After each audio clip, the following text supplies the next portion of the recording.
acerca del libro de los Hechos. Pero antes quisiera, a manera de introducción, tenemos un pasaje allí en Primera de Reyes, no lo busquen porque es un pasaje que todos conocemos. Primera de Reyes capítulo 10 se nos cuenta acerca de la vida y las obras del rey Salomón. Y la Biblia nos habla que Dios le había dado una sabiduría tal, una capacidad de entender tanto la palabra de Dios como las cuestiones de la vida al rey Salomón, que ningún hombre en la faz de la tierra la tuvo ni la tendrá, dice la palabra de Dios. Y había en Sabá una reina que había escuchado acerca de la fama del rey Salomón. Esta reina desde su ciudad había escuchado que la fama de Salomón se había extendido a través de todos los reinos. Y ella quería escuchar acerca de esta gran sabiduría que salía de Salomón. Y dice en el versículo 4 lo siguiente: asimismo, la comida de su mesa, las habitaciones y sus oficiales, el estado y los vestidos de los que le servían, sus maestresalas y sus holocaustos que ofrecía en la casa de Jehová, se quedó asombrada, dice ella, cuando vio todas estas cosas. Y dijo al rey: verdad es lo que oí en mi tierra de tus cosas y de tu sabiduría. Pero yo no lo creía hasta que he venido y mis ojos han visto que ni aún se me dijo la mitad de todo. Es mayor tu sabiduría y bien que la fama que yo había oído de ti, dijo la reina. Esta reina se quedó maravillada de todo lo que había visto y lo que había escuchado de Salomón, lo que había visto en su palacio, en su reino. Se quedó maravillada de su sabiduría, de la casa que Salomón había edificado, de la comida que Salomón comía, del estado de sus siervos, sus habitantes, sus habitaciones en las que vivían sus siervos, la manera en que Salomón vestía a sus siervos, de los holocaustos. Dice que se quedó asombrada cuando ella vio todas estas cosas. Y ella dijo: mis ojos han visto que ni aún se me dijo la mitad, es mayor tu sabiduría y bien que la fama que yo había oído de ti. Pero hay algo que ella destacaba mucho más sobre todos los beneficios que tenían aquellos siervos que vivían con Salomón. Y es que lo que dice en el versículo 8, ella dijo: bienaventurados tus hombres, dichosos estos tus siervos, que están continuamente delante de ti y oyen tu sabiduría. Si hay algo por lo que sus siervos son más felices y más dichosos y bienaventurados sobre cualquier beneficio en que tenían comunión con su rey. Esta había visto cómo eran tratados, cómo eran sus habitaciones, los lugares donde vivían, cómo se vestían, cómo eran los tratos que Salomón tenía para con ellos, la comida que comían, pero ella destacó sobre todas estas cosas la comunión que tenían estos siervos con su amo. Están continuamente delante del rey y oyendo la sabiduría del rey. La reina de Sabá quedó maravillada de todos los beneficios por el cual Salomón derramaba sobre sus siervos, pero lo que más se maravilló fue la comunión que tenían estos con su rey, donde oían la palabra de su rey todos los días. Nosotros estamos estudiando el libro de los Hechos, capítulo 2, versículo 42, donde nosotros estamos tratando esas características de la iglesia en sus comienzos. Estamos tratando puntualmente en esta mañana la comunión de los santos. La comunión de los santos. Nosotros tenemos que llevar a declarar, como hemos dicho ya hace una semana atrás, que la comunión de los santos se deriva de una comunión primeramente con Dios. Primeramente con Dios. Primero la comunión se produce con Dios. ¿Se acuerdan que lo hemos señalado y remarcado de una manera categórica? Primeramente la comunión debe producirse con Dios para que luego esto sea un reflejo de esta comunión, la comunión de los unos con los otros. La comunión es tener en común todas las cosas, pero primeramente tener en común todas las cosas con Dios. Con Dios. Tener comunión con Dios. Tener comunión con Dios en su vida. Ser llamados a participar con Dios en la vida eterna que Él da en aquel que Él llama para que lo conozca y tenga con Él comunión. A participar con el Señor Jesucristo. Es participar con Cristo, tener comunión con Cristo. Es participar de la vida eterna juntamente con Jesucristo. es llegar a ser participantes de la naturaleza de Dios, habíamos dicho. Por medio de las preciosas promesas, habiendo huido de la corrupción, dice el pasaje, que hay en el mundo a causa de la concupiscencia. Es llegar a ser participantes de la naturaleza de Dios, ser uno con Cristo. Dice en 1 Corintios capítulo 6, versículo 17, pero el que se une al Señor es un espíritu con Él. Primero la comunión se produce con Dios. Esta comunión que es con Dios, esa comunión espiritual que pasa a tener el que cree en el Evangelio. Cada creyente con Dios da lugar a esa comunión con el Padre. Y luego estos hijos vienen a tener comunión unos con otros. Es en Cristo que nosotros somos uno. Sois uno en Cristo. Es por estar en Cristo que tenemos comunión unos con los otros. Y el poder estar en Cristo, participando de esa vida espiritual que en su gracia ha ordenado Él a través de la redención, es que de forma natural nosotros somos llevados a tener comunión con los santos que están en Cristo también como nosotros. ¿Por qué? Porque estamos en la misma posición todos delante de Dios. Todos estamos participando de las cosas que para nosotros son comunes. Somos hijos del mismo Padre. Ahora tenemos todas las cosas en común con Dios. No se trata de reunirse de forma ocasional, como hemos mencionado ya, en un templo, para estrecharse las manos al final del culto y después cada uno irse para su casa y se acabó la comunión. No, eso no es la iglesia. Ahí no interviene la comunión alguna de lo que explica su palabra. La verdadera comunión nunca es superficial, sino que es profunda y es vital en la vida de los que pertenecen al cuerpo de Cristo. Cuando las personas se convierten en cristianos, en verdaderos seguidores de Cristo, estos se hacen uno, entran en una comunidad. Y esta comunidad es muy diferente a todo lo que ellos han conocido en sus relaciones pasadas. Ahora están juntos en una misma familia y se encuentran unidos por ciertos lazos que son eternos, que son indisolubles. Ya no se romperán jamás esos lazos que tienen unos con los otros.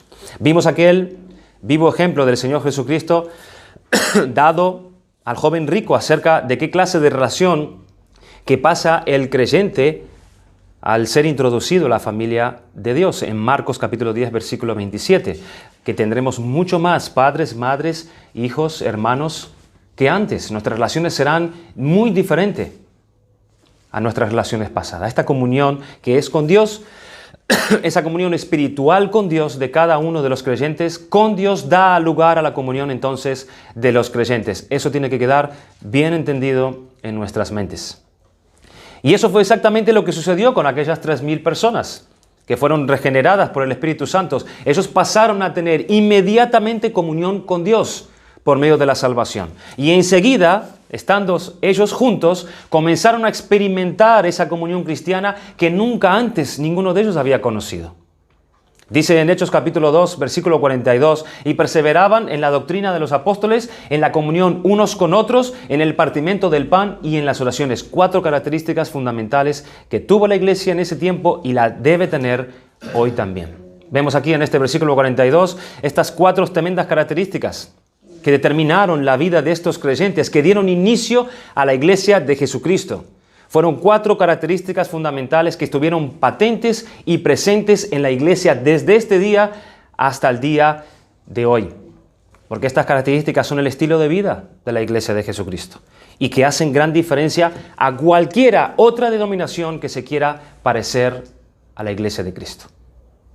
Los siguientes versículos que comenzaremos a estudiar tienen como encabezado en la Biblia, la Reina Valera, de 1960, un título que dice, a partir del versículo 43, yo no sé si tú lo tienes, si tienes la Biblia Reina Valera, el título que encabeza a partir del versículo 43 dice, la vida de los primeros cristianos. La vida de los primeros cristianos. Este es un título que no fue inspirado por el Espíritu de Dios, sino es un encabezado colocado allí por los traductores de la palabra, pero que resulta ser muy adecuado por lo que se presenta en estos versículos a continuación. Porque es la nueva forma de vida, es la nueva creación de Dios y por ende ellos tienen esta manera de vivir. La vida de los primeros cristianos encabeza. Sin embargo, el encabezado que nosotros encontramos de estos versículos en la Biblia de las Américas es aún más adecuado a mi parecer. Dice el encabezado de la Reina Valera a estos versículos, comunión de los creyentes, y empieza a nombrar estas características. apuntando así qué tipo de relación mantenían los primeros seguidores de Jesucristo. La primera característica de la iglesia que ya hemos señalado es la perseverancia en la doctrina de los apóstoles. Una vida caracterizada y unas indicaciones que iban dirigidas hacia el estudio de las doctrinas de los apóstoles. Esta es una clase de las características principales de la iglesia.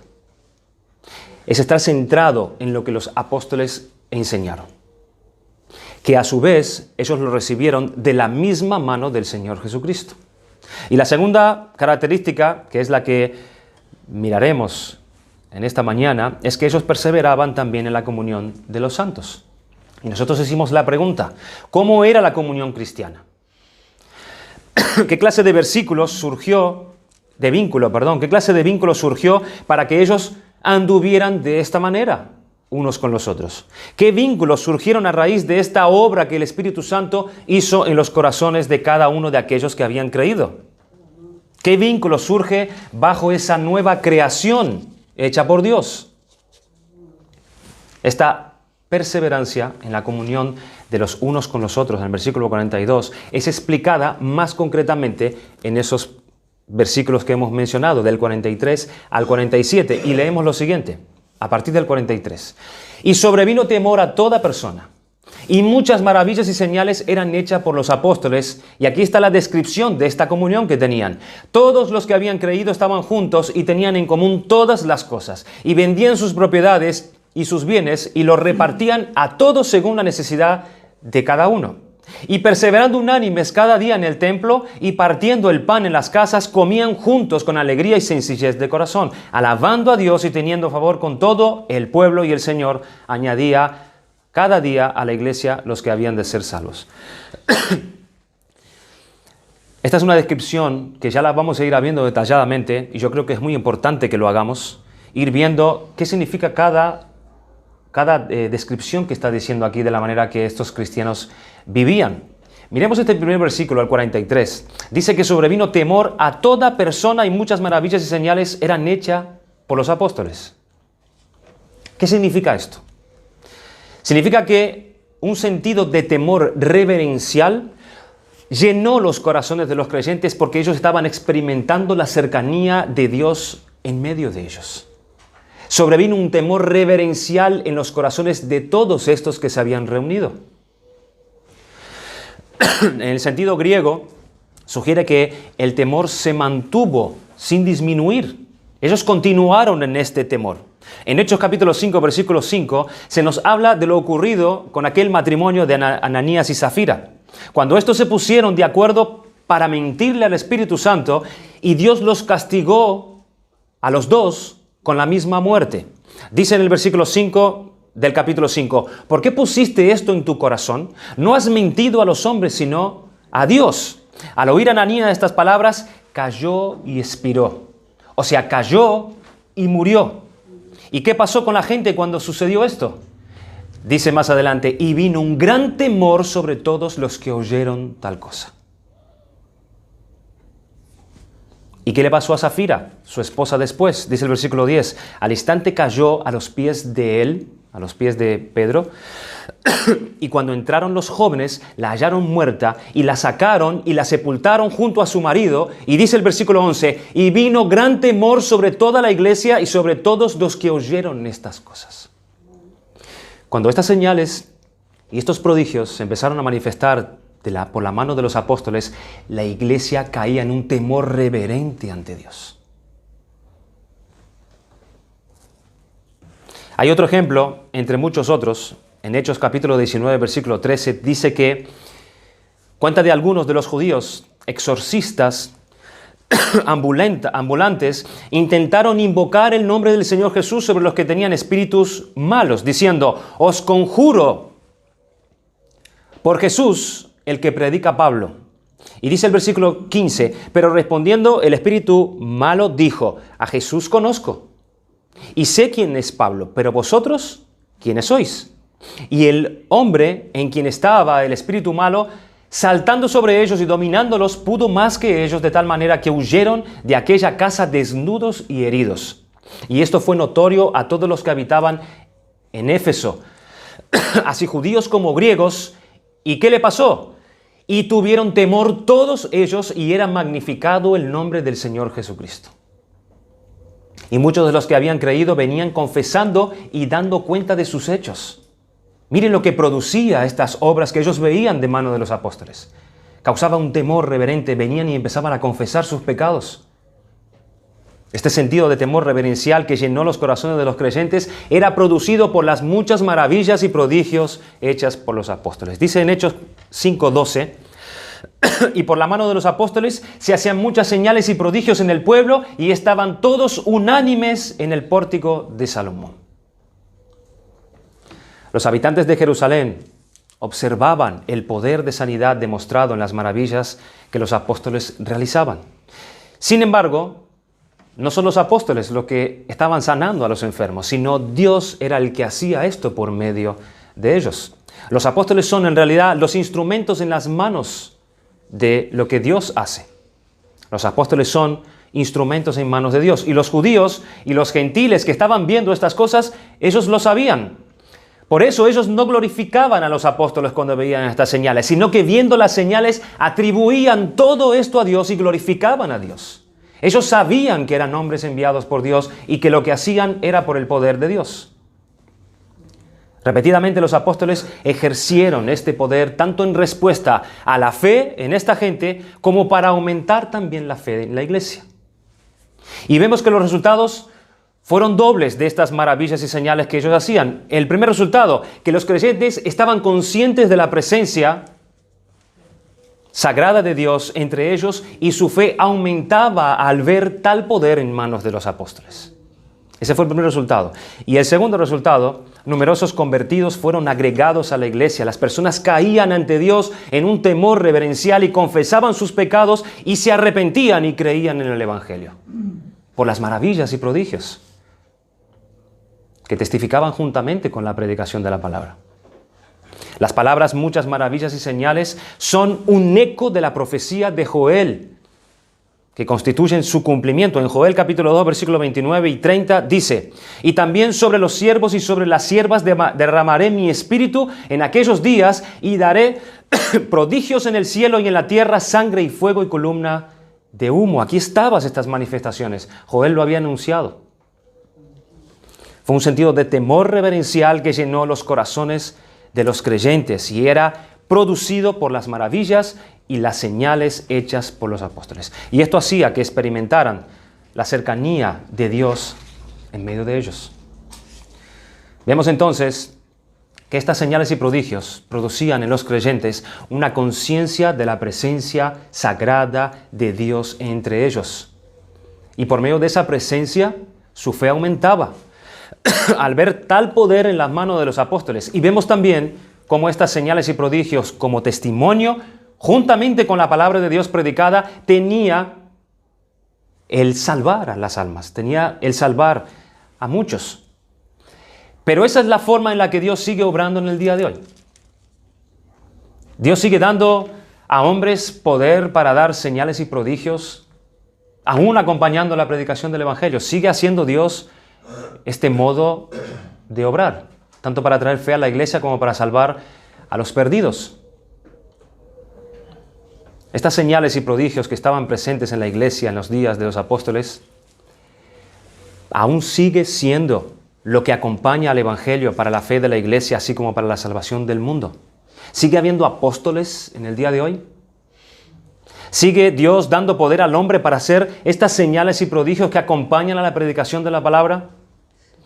Nosotros entendemos que esta ya no es el obrar de Dios después de los apóstoles.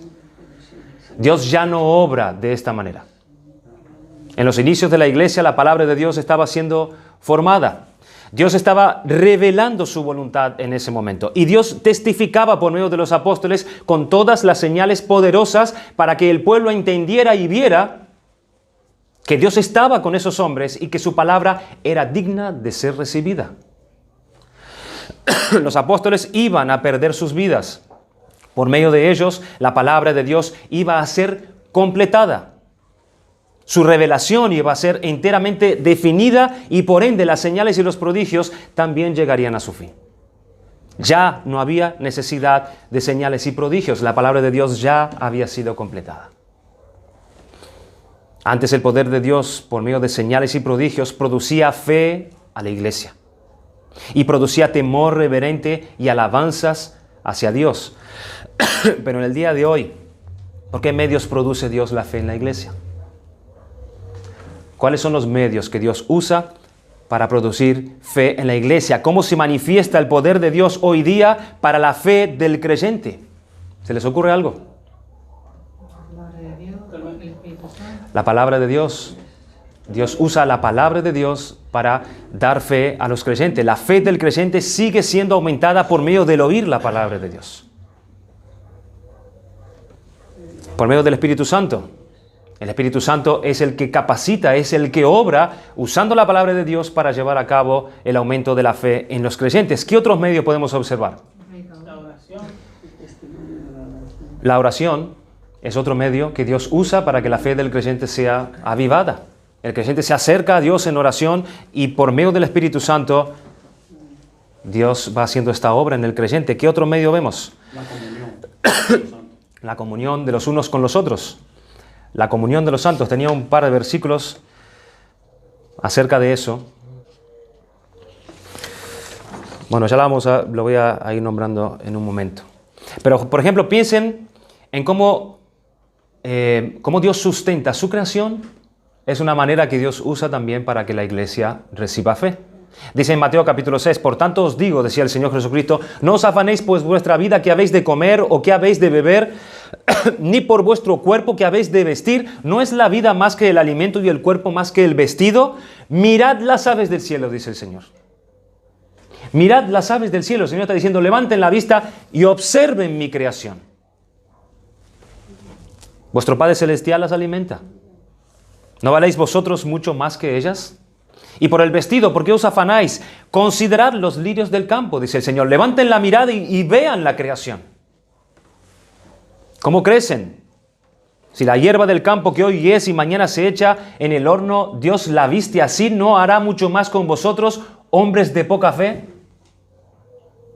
El Señor dice, levanta la mirada y mira mi creación, mira cómo yo sustento todas las cosas. Y eso tiene que ser de ánimo, de fe para ustedes. Ver cómo yo cuido de mi creación. ¿No cuidaré más a vosotros, hombres de poca fe? Por medio de observar cómo Dios hizo y hace las cosas, nos enseña a tener más fe en Él. Otro medio que usa Dios es mirar el pasado. Es mirar el pasado. Dice en Deuteronomio capítulo 8, versículo 11, cuídate de no olvidarte de Jehová tu Dios, para cumplir sus mandamientos, sus decretos y sus estatutos que yo te ordeno hoy. No suceda que comas y te sacies y edifiques buenas casas en que habites, y tus vacas y tus ovejas se aumenten, y la plata y el oro se te multipliquen, y todo lo que tuvieres se aumente, y se enorgullezca tu corazón, y te olvides de Jehová tu Dios, que te sacó de la tierra de Egipto. Miren de dónde nos sacó el Señor. De casa de servidumbre. Mirando al pasado, mirando nuestros pecados, mirando a la cruz, mirando la obra de Dios, nuestra fe es aumentada, hermanos. Los símbolos, el pan y el vino que vamos a estar celebrando hoy, son dos elementos en los cuales Dios utiliza, apoyado por la palabra predicada, para el aumento y el sustento de nuestra fe. Por medio de las pruebas y las aflicciones, ¿verdad? ¿Quién no sabe esto? Dice en 1 de Pedro capítulo 1, versículos 6 y 7, en lo cual os regocijáis grandemente, aunque ahora por un poco de tiempo, si es necesario, seáis afligidos con diversas pruebas, para que la prueba de vuestra fe, más preciosa que el oro, que perece, aunque probada por fuego, sea hallada, que resulta en alabanza, gloria y honor en la revelación de Jesucristo. Santiago dice, tener por sumo gozo, hermanos míos, el que os halléis en diversas pruebas, sabiendo que la prueba de vuestra fe produce un carácter en ustedes. La prueba es un medio que Dios usa para que la fe de los creyentes en la iglesia sea renovada. Dice en Zacarías 13:9, meteré la tercera parte en el fuego, los afinaré. Está hablando de la iglesia ya en las épocas de Zacarías. Los refinaré como se refina la plata y los probaré como se prueba el oro. Invocará él mi nombre y yo le responderé y diré, él es mi pueblo, y él dirá, el Señor es mi Dios. El horno de fuego produce una alabanza, produce el confesar mejor a Dios, produce el tener más confianza en Dios. El Señor ya no está usando las señales y los prodigios. El Señor está usando otros medios que son los beneficios para la fe de la iglesia, por medio de las exhortaciones y el ánimo de parte de los hermanos. Ese es un medio también. Dice en Hechos capítulo 14, versículo 22, fortaleciendo los ánimos de los discípulos, exhortándolos a que perseveraran en la fe. Y diciendo, es necesario que a través de muchas tribulaciones entremos en el reino de los cielos. Exhortándonos y animándonos unos a otros, lo que estamos haciendo es promoviendo nuestra fe, hermanos. Dice en 1 Tesalonicense, cuando Pablo les exhorta diciendo que tampoco queremos, hermanos, que ignoréis acerca de los que duermen. Ellos estaban preocupados qué pasaba con aquellos que morían. ¿Dónde estaban? ¿Dónde habían ido a parar sus espíritus? Y Pablo les dice, no os preocupéis por esto. Él dice, luego nosotros los que vivimos, los que hayamos quedado, seremos arrebatados juntamente con ellos en las nubes para recibir al Señor en el aire y así estaremos siempre con el Señor. Y luego termina diciendo, después de 3 o 4 versículos, por tanto, alentaos los unos a los otros con estas palabras. Animaos unos a otros con estas palabras, que el Señor vendrá con voz de arcángel y reunirá a los que han muerto, para que estemos juntamente con Él para siempre. El animarnos, el exhortarnos unos a otros con las palabras de Dios, eso nos da a nosotros el aumentar nuestra fe. Antes el poder de Dios por medio de señales y prodigios producía fe en la iglesia, producía temor reverente y alabanza a Dios, pero en el día de hoy son otros los medios de Dios. ¿Y cuántas son las señales y prodigios que manifiesta Dios en su poder para atraer y añadir a la iglesia a los que serán ser salvos? Ya hemos visto los medios que Dios usa y hay muchos más seguro. Pero ¿cuáles son los que Dios usa ahora para salvar, para atraer a los que están fuera? ¿Cuáles son los medios que Dios usa? ¿Se les ocurre alguno? La predicación del Evangelio. La predicación del Evangelio es la primera. Es la palabra de Dios predicada. Dios por medio de la palabra de su palabra predicada atrae. El Señor Jesucristo les mandó a sus discípulos ir y predicar el Evangelio a toda criatura. Pablo exhortó a su hijo en la fe Timoteo. Timoteo predica la palabra. Allí en Hechos 18, versículo 9, Pablo tiene una visión de Jesucristo y por medio de una visión durante la noche dice que el Señor dijo a Pablo, no temas, sigue hablando y no calles porque yo estoy contigo y nadie te atacará para hacerte daño porque yo tengo mucho pueblo en esta ciudad. Predica la palabra. Es el medio que yo he escogido para salvar a mis escogidos. Pablo, no temas, predica el Evangelio. Romanos capítulo 1, versículo 16 dice, porque no me avergüenzo del Evangelio, ¿por qué? Porque es poder de Dios para salvación, decía Pablo. Dios atrae a los perdidos por medio de la predicación del Evangelio. Por eso es tan importante la perseverancia en la doctrina de los apóstoles. Porque Dios usará su palabra para salvar a los que están fuera. Dios atrae a los perdidos por medio también del amor entre los creyentes. Dice en Juan capítulo 13, versículo 34, un mandamiento nuevo os doy, que os améis unos a otros como yo os he amado, que también os améis unos a los otros. Y dice en el versículo 35, en esto conocerán todos que ustedes sois mis discípulos, si tuvierais amor los unos por los otros. Dios atrae a los perdidos por medio de ver cómo nos amamos nosotros mutuamente. Dios atrae a los perdidos por medio también de las buenas obras de la iglesia. Dice en Mateo capítulo 5, versículo 16, así alumbre vuestra luz delante de los hombres para que vean vuestras buenas obras y ¿qué? Y glorifiquen a vuestro Padre que está en los cielos. Primera de Pedro capítulo 2, versículo 12, manteniendo buena vuestra manera de vivir entre los gentiles para que en lo que murmuran de vosotros como de malhechores glorifiquen a Dios en el día de la visitación al considerar vuestras buenas obras. Pablo les habla a los corintios que si mantienen el orden en la iglesia, ¿qué pasaría con los incrédulos? Dice en Primera de Corintios 14, 25, lo oculto de su corazón, hablando de aquellos incrédulos que van a entrar en la iglesia y cuando vean ellos este orden allí, la palabra de Dios predicada fielmente, ellos teniendo las buenas obras dentro de la iglesia, dice que lo oculto de su corazón se hace manifiesto. Y así, postrándose sobre el rostro, adorará a Dios, declarando que verdaderamente Dios está entre vosotros. Las buenas obras de la iglesia en medio de la iglesia atrae al inconverso a Dios. Pablo manda a Timoteo que exhorte a las mujeres, dice en 1 Timoteo 2, asimismo que las mujeres se atavíen de ropa decorosa con pudor y modestia, no con peinados ostentosos, ni oro, ni perla, ni vestidos costosos, sino con buenas obras como corresponden a las mujeres que profesan la piedad. Pablo le manda a Timoteo que exhorte a las viudas, 1 Timoteo 5, 10, que tenga testimonio de buenas obras, si ha criado hijos, si ha practicado la hospitalidad, si ha lavado los pies de los santos, si ha socorrido a los afligidos, si ha practicado toda buena obra. También exhorta a los ricos, 1 Timoteo 6, 18, que hagan bien, que sean ricos en buenas obras, dadivosos, generosos, atesorando para sí buen fundamento para lo porvenir, que echen mano de la vida eterna.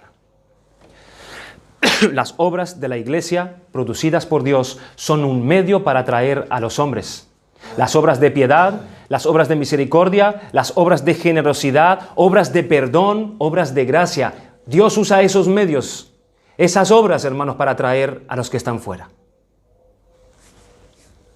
Dios también atrae a los perdidos por medio de la comunión y la unidad de los santos, como nos dijo José hace un momento. Dice en Juan capítulo 17, versículo 21, para que todos sean uno, como tú, oh Padre, en mí, aquí está Jesucristo orando en el aposento alto, y yo en ti, que también ellos sean uno en nosotros. ¿Para qué? Para que el mundo crea que tú me enviaste.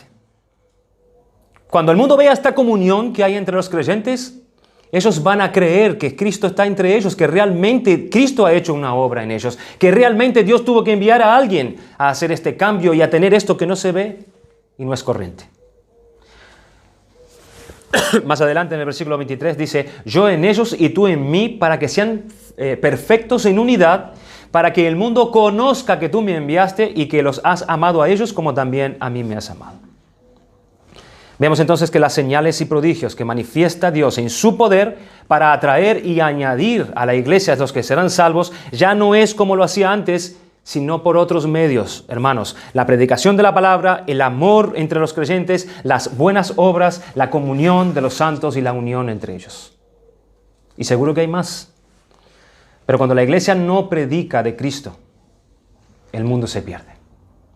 Cuando la iglesia no se ama como Cristo lo ha mandado, cuando no nos estimulamos cada uno al amor, hay pecado, hay pleitos, hay orgullo, hay raíz de amargura y en vez de comunión y unidad, hay desunión y división.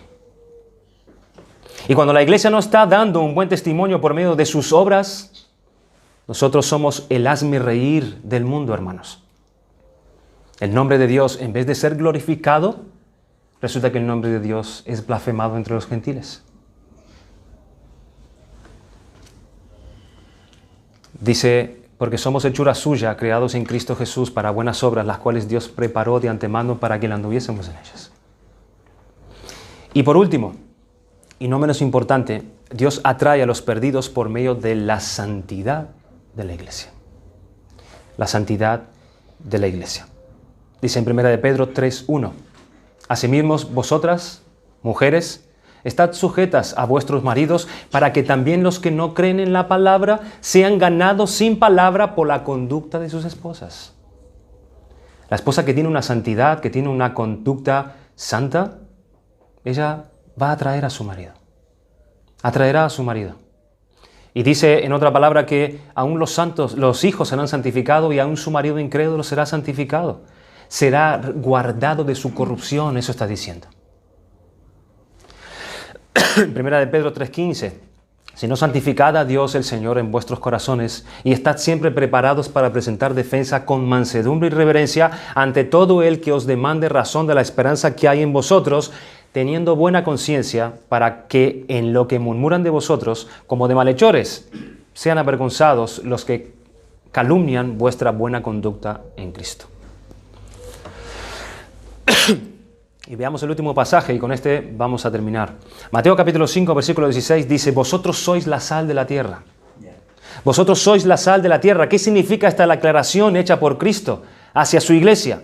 Esto significa, entre otras cosas, que los cristianos son distintos al mundo. ¿Qué significa la palabra santificación o santificar? No habla de ser santurrones como el mundo cree. Habla de ser apartados de algo. El Señor vino y nos cortó y nos apartó para una nueva función. Eso es santificar, es separarse de donde tú estabas. La sal es distinta, es esencialmente distinta sobre aquello sobre lo cual nosotros solemos colocarla.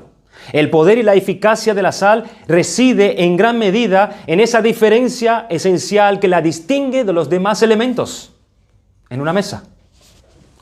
Es por eso que Cristo dice, si la sal se desvanece, ¿con qué será salada? ¿De qué sirve una sal que no posee ese elemento distintivo y característico?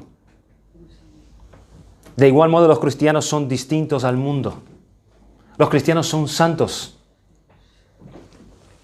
Y en la misma medida en que esa diferencia se haga latente, en esa misma medida seremos efectivos en la labor que Dios nos ha llamado a hacer en este mundo.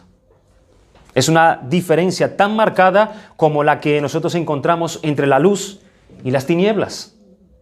Es marcada, es obvia esa diferencia.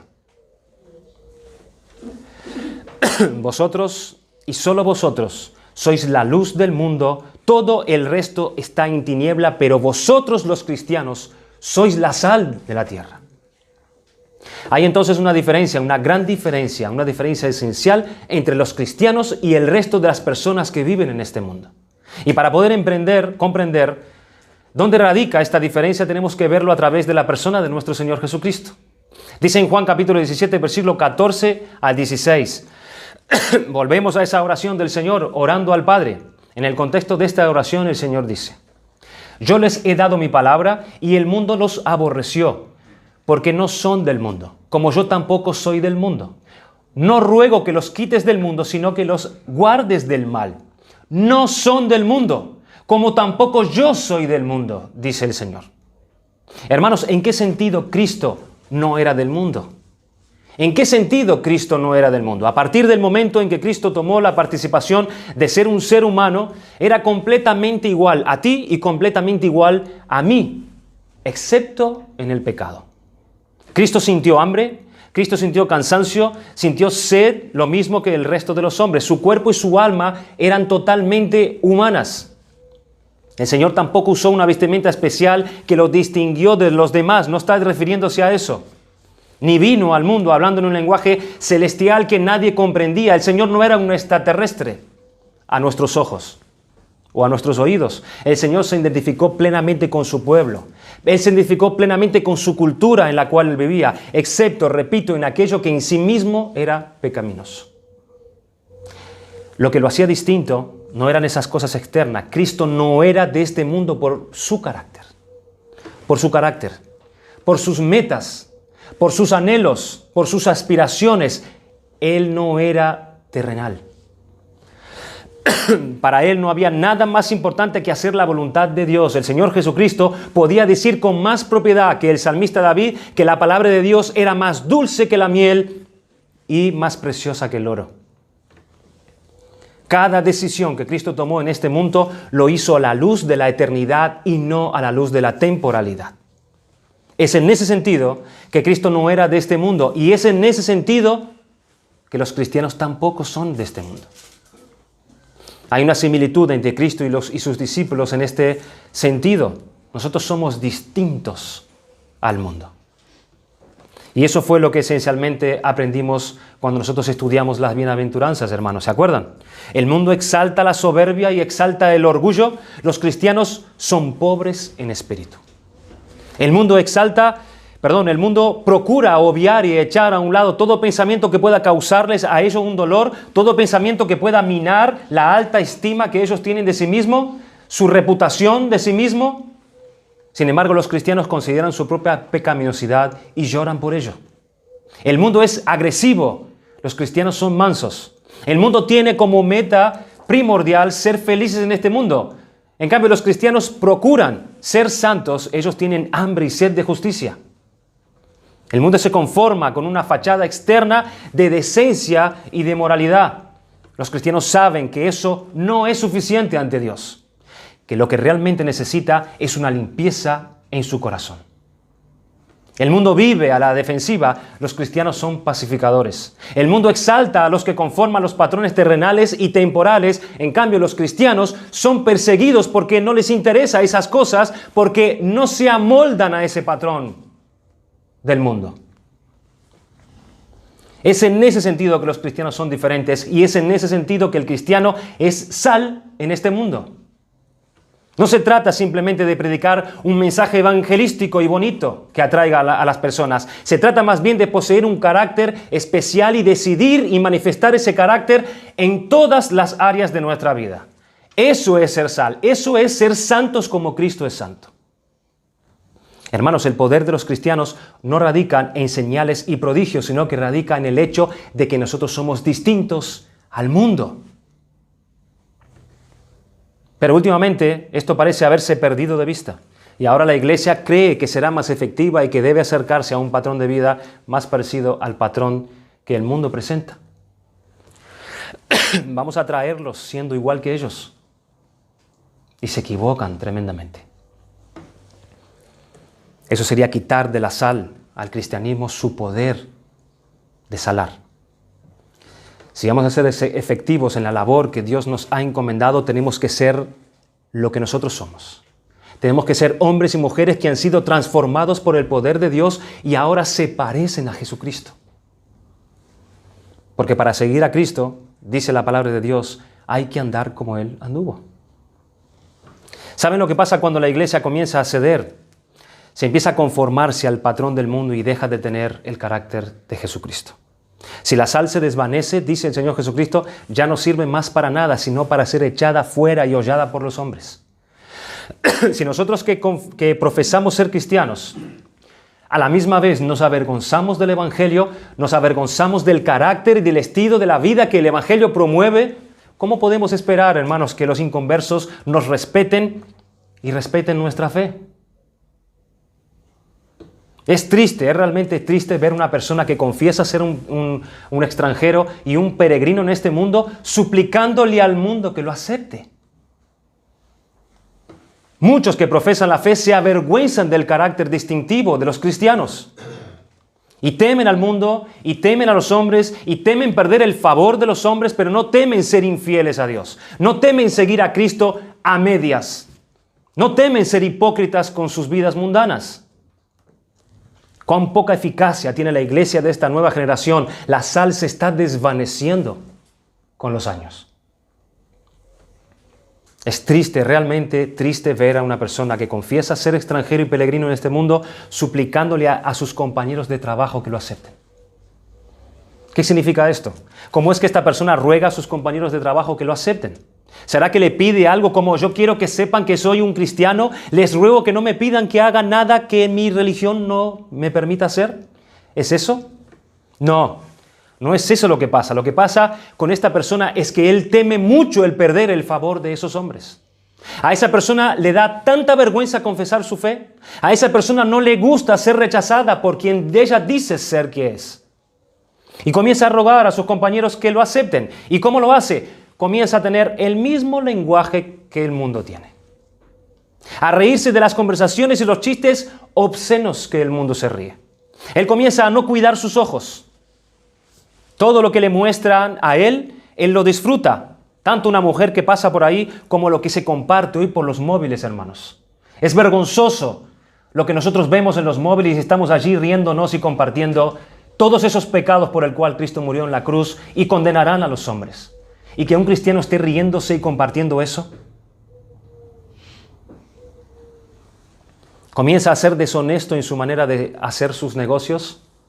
Él ruega que lo acepten, no testificando de su fe a los que están perdidos. No, ¿para qué yo voy a predicarle a estas personas? Igual no van a recibir nada, no van a querer escuchar. Excusas. Una sal insípida no sirve para nada, dice el Señor. Es triste, realmente triste ver a padres que confiesan ser extranjeros y peregrinos en este mundo suplicándole a sus hijos que los acepten. Padres que no son sal en sus hogares, que no son sal para con sus hijos, maridos que no son sal para sus esposas, Padres que temen ser rechazados por sus hijos al tener que predicarles el evangelio de la verdad. Padres que le ruegan a sus hijos que lo acepten, permitiendo que sus hijos sean lo que lleven el control en sus hogares. Permitiendo que sus hijos les hablen como les dé la gana. Padres que no ponen límite a sus hijos. Padres que no lideran bíblicamente sus hogares. Que no buscan el verdadero bien que necesitan sus hijos. Padres que no son movidos por un verdadero pesar y un verdadero dolor por ver la condición que está el alma de sus hijos. Padres que están más preocupados por sus propias vidas en este mundo, ocupados por sus propios propósitos, en sus propias metas, y han perdido de vista que su obligación principal en este mundo es dirigir a sus hijos a Cristo. No les exhortan en el Señor, no denuncian sus pecados. Quieren caerle bien a sus hijos. Son padres que no perseveran como la sal a sus hijos en manera de hablar, en su manera de hablar.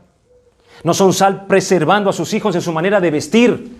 No son sal preservando a sus hijos en su manera de comportarse ante los demás, sino que los justifica y los protege en todo lo que hacen. Son padres que creen que con tener una relación de colegueo con sus hijos están preservando la relación. Y sí, puede ser que preserven esa relación, pero no es una relación bíblica. No son sal en preservar a esos hijos en el camino que los lleve a Jesucristo para ser librados de la condenación del infierno por causa de sus pecados.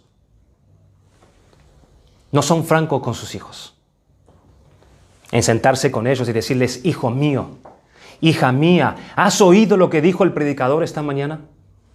¿Has pensado que ese pecador a que se refirió eres tú? ¿Has considerado la palabra de Dios que no se equivoca cuando habla de ti? Hijo mío, tú necesitas salvación.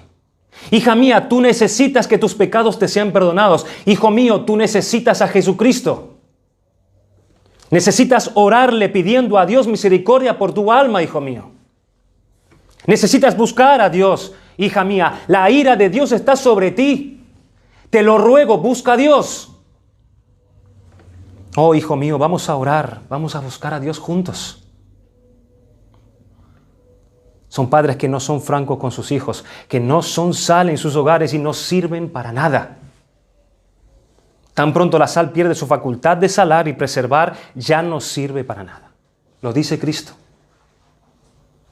El Señor dice que no sirve para nada y será echada fuera y hollada por los hombres. Hermanos, esto nos debe hacer pensar, nos debe hacer meditar. Nos hemos hecho alguna vez esta pregunta: si Dios ya nos ha salvado, ¿por qué nos tiene aún en este mundo? ¿Por qué no nos lleva con Él si ya nos salvó y ya perdonó nuestros pecados? Dios ha dejado a los cristianos en el mundo para preservarlo de su corrupción, hermanos. Así que no estamos aquí para nuestro propio beneficio. Nosotros los cristianos, la iglesia, no está aquí para tener éxito en lo que nosotros hacemos. No estamos aquí para tener una vida cómoda, una vida placentera. No estamos aquí para hacernos un nombre. Estamos aquí para beneficiar a los que están en el mundo. Por eso nos dejó Cristo aquí. Y algunos cristianos parecen no haber entendido esto.